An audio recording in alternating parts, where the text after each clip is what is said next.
It's showtime.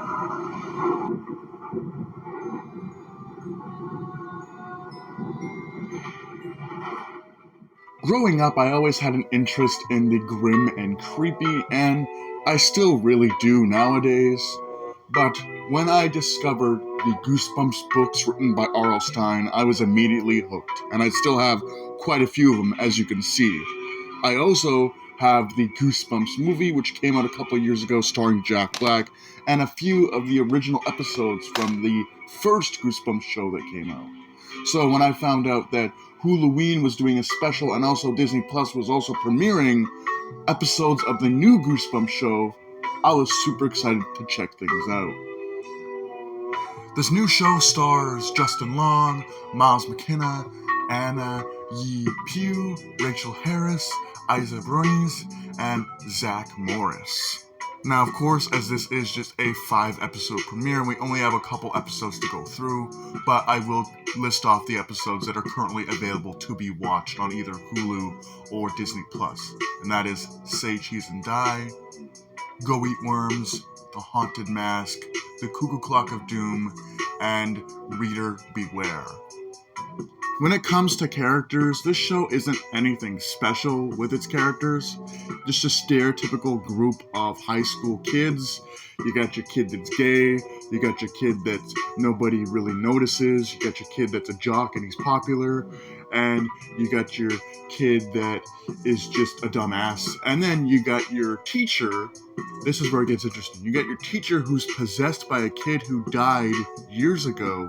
And that is where all the Goosebumps monsters come from. The Haunted Mask, the Worms, the Death Camera, and of course Slappy the Dummy, who looks like he's being set up for the initial 5 more episodes that are coming in November. Granted, I was kind of upset to find out that it wasn't anthology like the original series, because I was like, oh, if they redo the book storylines, then it would be a lot better with the new animation, the new CGI, everything that goes on with film in this day and age.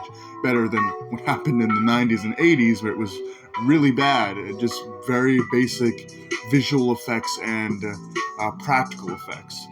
But no, that's not what they decided to do with the new series. They decided to make it a continuous story, but have the characters access different monsters and artifacts from the world of Goosebumps. One of my favorite episodes here is the Go Eat Worms episode. It brings everything from Go Eat Worms to a modern audience, but obviously adds its own unique flair to it. I love the references to the original books, the original TV show episode, because at the very end, we have the dumb guy, the guy that's like always doing these reckless stunts on his dirt bike. We have him puke up a bunch of worms, and these worms combine like a freaking transformer, like a combiner transformer. They transform into a huge mass of worms that take on the form of some kind of monster and start chasing this guy on his dirt bike and his mother in her car across town. Like, these things are like digging up in the ground, they're smashing into buildings, they're smashing into trees, trying to get this kid. And I think that's one of the most exciting scenes in this whole show, where we have like an actual monster attack of these worms basically combining into this huge monster and just tearing up the town. This town is on the sea, by the way. This is a seaside town, and it just looks so cool. I love that they actually took the time to reference the old show. And the reference here is in the original Goosebumps show, like the old cheesy one, there was a giant earthworm in the Go Eat Worms episode. At the very end, there was a giant earthworm that attacked the main character of that episode. I mean, it's not the exact same for the new episode, but you can see where they're kind of softly hinting at the original series, having the worms combined into this giant monster that terrorizes some of the main characters.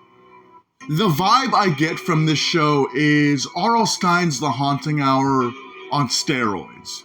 R.L. Stein's The Haunting Hour was basically the same thing as the Goosebumps show, but instead of it being based on R.L. Stein's books, they were completely original stories, and there was a new monster or character in each episode. Whereas this show feels much the same way as that one, but instead of it being, a different story each episode, we have the same characters who are encountering different, artifacts and monsters, like I said before, as the story of the show continues across each episode. Another thing that I kind of wanted to mention here is that the monster designs in this show, I'm not really too excited about.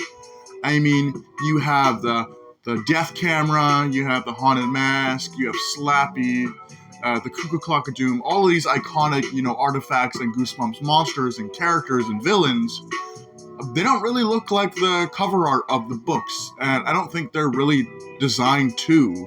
We had the original Goosebumps show, which told the story of the books, and they didn't look anything like how they did on the cover of R.L. Stein's original books. We had the Goosebumps movie, which looked more like the Goosebumps cover art. And now we have a new series, and I think the new series is trying to set itself apart from anything that came before. So whether that be the movies with Jack Black or the original series, they want to reinvigorate the brand and tell their own stories with unique designs for their version of Goosebumps villains. My final verdict, this show is alright. This show is not as shitty as I'm sure a lot of people already are going to say it is. It's an alright show. If you're into that sort of mystery horror type of thing, this is a show for you. If you like Goosebumps, this is a show for you. It's one of those quirky, fun, little horror mystery shows, and I like it. You got the Goosebumps characters, the haunted mask, evil camera, worm monsters, Slappy the Dummy, all those crazy characters that we remember from the original Goosebumps show with new designs entering a modern world. I thought this was okay. I liked it. There was some really good aspects of it. And I can't wait to see what happens next when new episodes come out. With that being said, hope you guys enjoyed. Happy haunts. And I'll see you in the next spooky video.